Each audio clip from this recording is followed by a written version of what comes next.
Tu iespējams esi sapratis vai sapratusi, kas ir tavas lielākās psiholoģiskās problēmas. Tu esi iespējams gājis pat pie speciālistiem, un tu apzinies, ka tev ir problēmas bērnībā bijušas ar piesaisti, un līdz ar to tagad tu nevari novilkt robežas, un tad, ja tu tās robežas mēģini novilkt, tad tu aizēji otrā ekstrēmā, tu eksplodē, tu uzsprāgsti, un līdz ar to tu nevari uzturēt normālas attiecības ar cilvēkiem.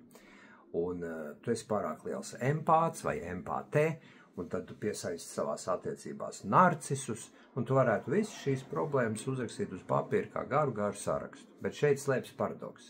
Tikai tāpēc, ka tu apzinies, kādas ir tavas problēmas un kā viņas izpaužas tavā dzīvē, tas jau neslēpj sevi atslēgu uz šo problēmu atrisinājumu.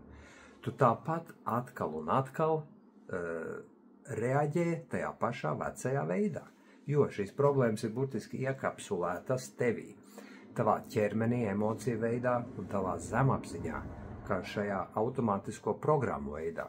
Un tas viss sevi piedzīvo atkal un atkal. Un šeit ir tas interesantais fakts. Tikai tad, kad tu to visu izdzīvo ķermeniski zemapziņas sesijas laikā, un es kā hipnokoučs savus klientus vedu tieši tajā ceļā, mēs ejam iekšā zemapziņā un izdzīvojam un piedzīvojam to problēmu tajā momentā, kur viņa tika radusies, tas ir tipiski bērnībā. Klients to izdzīvo ķermeniski. Un tikai tad šajā te brīnumainajā momentā var mainīt to, kā cilvēks par to jūtas, kā viņš reaģē, un tad tā emocija var tikt izdzīvota, piedzīvota un atlaista un integrēta. Un tad pēc sesijas cilvēks var dzīvot jau savādāk. Cilvēks var reaģēt savādāk, izvēlēties, justies savādāk, jo, ticat vai nē, emocijas mēs varam īstenībā kontrolēt. Ja? Ne vienmēr un ne visas, bet lēnā garā, kad cilvēks strādā ar to patiesi, ar atdevi, var iemācīties kontrolēt vienu, otru, trešo aspektu no tā, kā tu ikdienā reaģē uz lietām. Un finālā var notikt milzīga cilvēka transformācija. Bet tikai tāpēc, ka tu to zini, kā tas strādā, tā zināšana vien jau neko nedod. Un šeit man nāk prātā mans darbs ar klientu. Pāris dienas atpakaļ bija sesija, un klients skaidri zināja tās problēmas būtību. Viņš saprata, kas ir viņa problēma. Bet tikai tad, kad es viņu ievedu iekšā zemapziņā, un viņš dabūja izdzīvot to visu ķermeniski. Un kāpēc es rādu šeit? Tāpēc, ka tās sajūtas un tā izdzīvošana vienmēr notiek šajā reģionā, ja? Sākot no Rīklas uz leju, līdz Vēderam, atkarībā no tā, kāda ir tā emocija, cilvēks vai nu jūt, piemēram, aizvainojumu kaklā, vai arī dusmas kaut kur šeit, vai arī trauksme Vēderā, visādas tur kombinācijas var būt. Un tad, kad cilvēks to piedzīvo, izjūt, tad viņam nāk atklāsmes.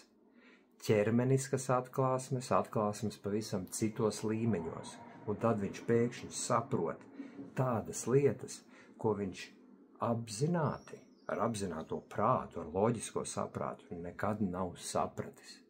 Un tur notiek šī te milzīgā transformācija. Un tā tad vēlreiz tikai tāpēc, ka tu esi apzinājies daudz ko dzīves laikā, un sapircies čupām grāmatas un izlasījis un sapratis, jā, tas ir pa mani, nedod iespēju to izmaiņu veikt, diemžēl, tas tā nenotiek. Jā, dažas lietiņas var lēnām izmainīt, ar sapratni vien. Manā dzīvē ir bijuši momenti, ka es esmu sapratis, apzinājies, un tad esmu spējis kaut ko izmainīt. Bet pa lielam tādos fundamentālos vilcienos, diemžēl, tas nestrādā tā. Es esmu pircis čupām grāmatas, tās pašpalīdzības grāmatas, kā dzīvot šajā momentā un kā nereaģēt uz toksiskiem cilvēkiem un neļaut viņiem sevi izmantot. Un viss tas spektrs ar visām tām lietām, par kurām tās self-help grāmatas runā, es esmu to pircis, lasījis, mēģinājis ieviest dzīvē, un tāpat tās esmu finālā palicis, un pat īstenībā var teikt, tā kā atpakaļ atkritiens ir bijis, salīdzinot, kā bija pirms gadiem 5, 10, 20.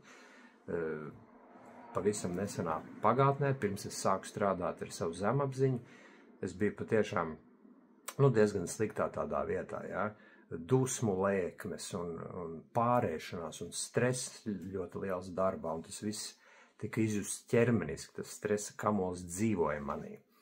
Un tikai pēc tam, kad es sāku strādāt ar savu zemapziņu un sāku iet šādās sesijās pie speciālistiem, tas viss beidzot varēja transformēties, mainīties, un tā tas tieši arī notiek. Un ja tu esi ieinteresēts vai ieinteresētā, kā tas notiek, kā tas strādā un kā atrast un izjust to lielāko savu bloku emocionālā līmenī, tad nāc uz izaugsmesterapija.com, pieraksties uz brīvo konsultāciju un strādāsim kopā.